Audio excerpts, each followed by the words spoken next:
এখন একটু থামুন, কারণ গল্পের আরেকটা দিক আছে যেটা আমাদের শোনা উচিত।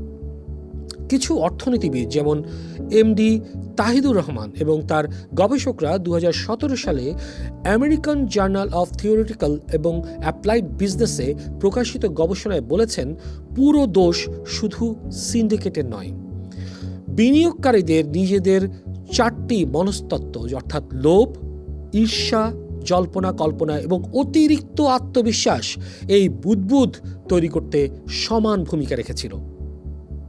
সেন্টার ফর পলিসি ডায়ালগের মোস্তাফিজুর রহমান এবং খন্দকার গোলাম মোয়াজ্জেম 2011 সালে international journal of business and ম্যানেজমেন্টের ভলিউম 6 ইস্যু 7-এ প্রকাশিত গবেষণা গ্রন্থে দেখিয়েছেন ডিএসই অস্বাভাবিকভাবে ভলাটাইল হয়ে উঠেছিল এবং এর নিয়ন্ত্রকরা সেটা সামাল দিতে ব্যর্থ হয়েছিলেন। দ্য ডেইলি স্টারের প্রতিবেদন, তানভীর চৌধুরীর মতো বিশ্লেষক এমনকি আল জাজিরায় তানভীর চৌধুরী বলেছিলেন, অনেক ছোট বিনিয়োগকারীরা শেয়ারের প্রকৃত মূল্য না বুঝে বিনিয়োগ করেছিলেন। তারা ভেবেছিলেন দ্রুত মুনাফা পাবেন, কিন্তু বাজার এভাবে চলে না। তাহলে দায় কার? উত্তরটা কিন্তু সহজ নয়। দায় ছিল সিন্ডিকেটের, দায় ছিল নিয়ন্ত্রকের, দায় ছিল সরকারের এবং কিছু পরিমাণে দায় ছিল বিনিয়োগকারীদের নিজেদের। কিন্তু সিস্টেমের ব্যর্থতা সবচেয়ে বড়, কারণ একজন ছোট বিনিয়োগকারীর কাছ থেকে আপনি প্রত্যাশা করতে পারেন না যে গোল্ডেন স্যাকের মতো তারা হিসাব করবে। তাকে রক্ষা করার দায়িত্ব ছিল রাষ্ট্রের। এখন আসুন গভীরে যাই। আজ 2026 সালে দাঁড়িয়ে আমরা কি দেখছি? 5ই আগস্ট 2024-এ শেখ হাসিনা সরকারের পতন হয়। 13ই আগস্ট 2024-এ সালমান এফ রহমান গ্রেফতার হন। এসিসি তার এবং আরও 33 জনের বিরুদ্ধে শেয়ার বাজার কারসাজি এবং ঋণ আত্মসাতের মামলা করেছিল। অভিযোগ, প্রায় 36,000 কোটি টাকা ঋণ অবৈধভাবে নেওয়া হয়েছিল। 30 জুলাই 2025-এ বিএসসি তাকে এবং তার ছেলে আহমেদ শায়ান ফজলুর রহমানকে আজীবনের জন্য পুঁজিবাজার থেকে নিষিদ্ধ ঘোষণা করে।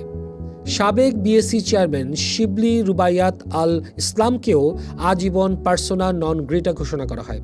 কিন্তু প্রশ্ন থাকে, যদি 2011 সালেই খালেদ রিপোর্টের সুপারিশ মানা হতো, যদি অভিযুক্তদের নাম প্রকাশ করা হতো, যদি বিচার হতো, তাহলে কি 14 বছর ধরে এই মানুষগুলো রাষ্ট্রের সম্পদ লুট করতে পারতেন? সেন্টার ফর পলিসি ডায়ালগের হিসেবে 2009 থেকে 2023 পর্যন্ত বাংলাদেশ থেকে বিদেশে পাচার হয়েছে $234 বিলিয়ন। অর্থাৎ 2011 সালে সেই 20,000 কোটি টাকা শেয়ার বাজারে কারসাজি ছিল কেবল শুরু। সেটাই ছিল সিস্টেমেটিক লুটপাটের প্রথম মহড়া।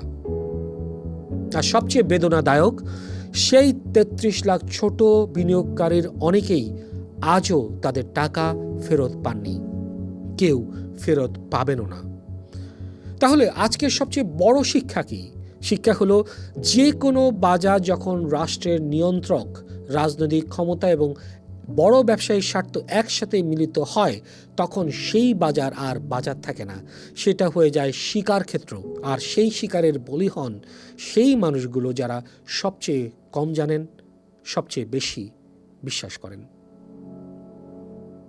আশা করি এই এপিসোডটি আপনাদের ভালো লেগেছে।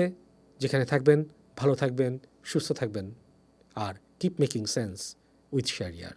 ধন্যবাদ সবাইকে।